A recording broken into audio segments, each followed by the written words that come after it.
Here are three things every seller should know before selling their home in Lancaster, Pennsylvania, and you're going to want to stick around to the end because the third point just might save you time and money.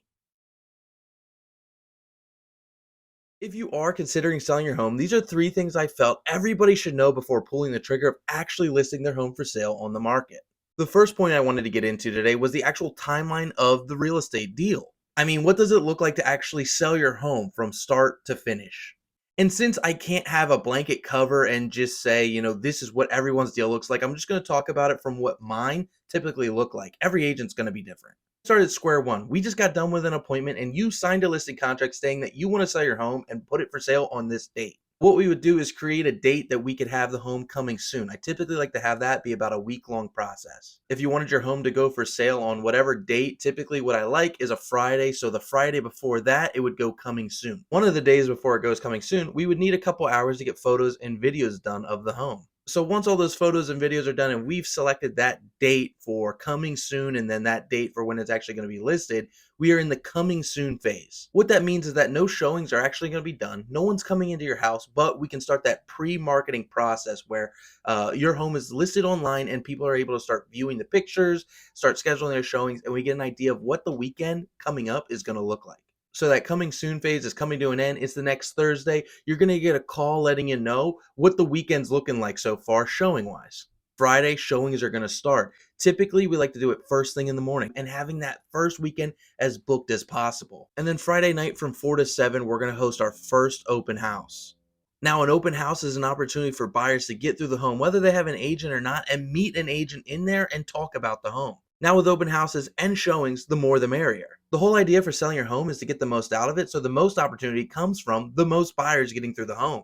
When I sell a home, I don't like to do just one, but two open houses. So Friday is going to end a little bit after open house, and typically showings are going to be booked all day. Saturday is going to be no different. There's typically going to be tons of showings booked throughout the day. And then Sunday, showings start once again, and then from 1 to 3, you're going to get another open house. Keep in mind, the more the merrier. The most people that we can get through the home is going to create the most opportunity. After that open house, typically we don't like to have many showings after 5 o'clock on a Sunday night because people go to work on Monday. But if people need to squeeze in, we'll get them in there. And then it's Monday. We have some more showings throughout the day, and then typically Monday night, we'll have a deadline for offers to review Monday night with the seller. Now, the goal of getting all these people through the home during the first weekend is to create a hard deadline, typically Monday night or Tuesday morning if showings are really still booked through Monday, and have that hard deadline where multiple offers are in and we can sit down and review those. The best thing about having multiple offers is that you don't just have to pick one. You get to create the best scenario for you as the seller.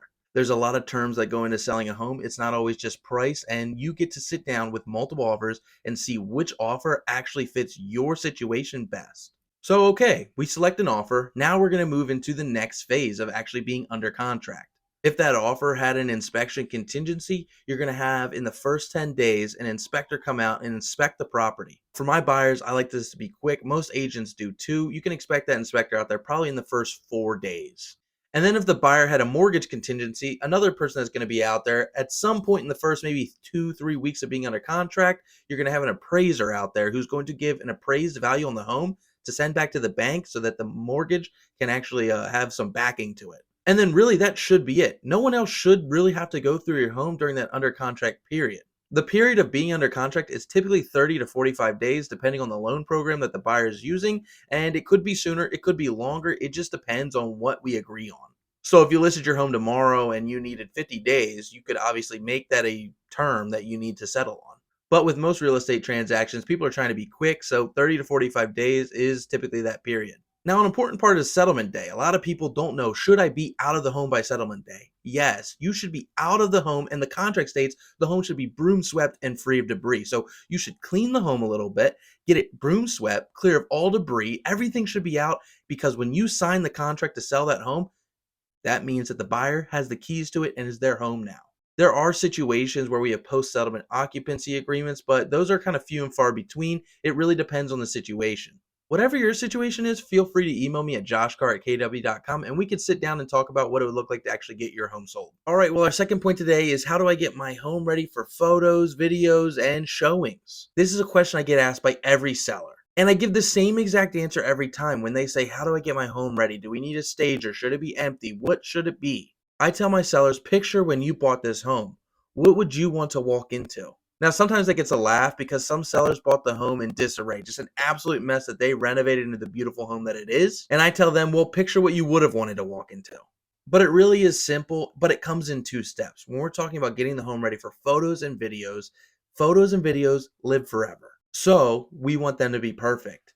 Now, you might be saying, I can't have a perfect home. I understand. I have a young daughter and I'm sitting in my office right now. This behind me looks okay, but my office has stuff everywhere, toys, absolutely everywhere. So I completely understand no one can have a perfect home. But for the photos and videos, we can make it look perfect. And that means decluttering as much as possible so that we can do the magic. Now, the magic is simple. The magic is really just taking stuff from one spot and moving it to another, taking a picture of that spot, and then when we need to take the picture of the other spot, we just move it back to that spot. That's the photos and videos. But it's a little bit harder when we have to do that during showings because, well, it's actually not possible at all. Decluttering is going to be the biggest thing you can do. Allow people to see the counter space, allow them to see the home as simple as possible.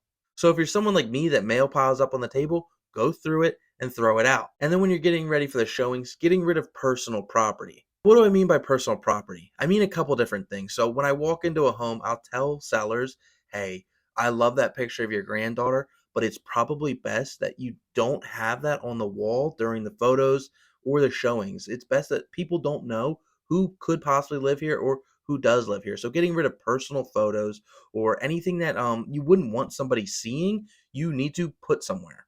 The same goes for guns, jewelry, anything that you're like, if I walked by here, that'd be something I'd want to take.